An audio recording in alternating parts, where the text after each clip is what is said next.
For the second time in 2 days Friday, one of the most senior members of the Trump administration was asked why he doesn't resign.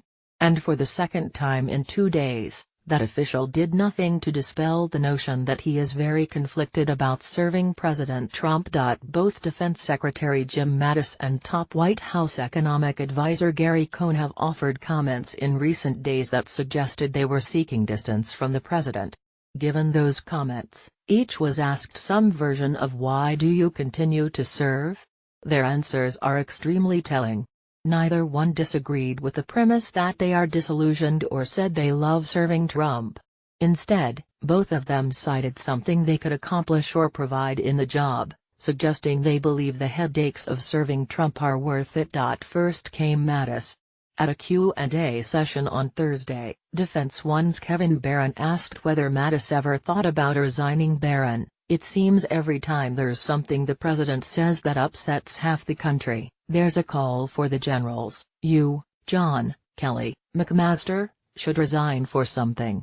Could you answer those critics, just tell them while you're serving? Have you ever had those thoughts cross your mind, in this administration? Would that have crossed your mind?" Mattis: "You know, when a president of the United States asks you to do something, I come. I don't think it's an old-fashioned school at all. I don't think it's old-fashioned or anything. I don't care if it's Republican or Democrat, we all have an obligation to serve. That's all there is to it. And so you serve. And you, I mean, the first time I met with President Trump, we disagreed on 3 things in my first 40 minutes with him, on NATO, on torture and something else, and he hired me. This is not a man who's immune to being persuaded if he thinks you've got an argument. So anyway, press on. Press on, indeed. This answer contains multitudes. First off, Mattis notably doesn't answer the question about whether he has considered resigning. Second, he suggests it's one's duty to serve, no matter what you think of the person in charge, even if you think the guy is a real jerk, apparently. And third, he suggests he can influence Trump. That last point may be most interesting. It almost seems to be Mattis saying, "Yeah, I don't love being here, but I can influence Trump." This sounds a lot like the justification offered privately by plenty of Trump administration aides for why they don't quit.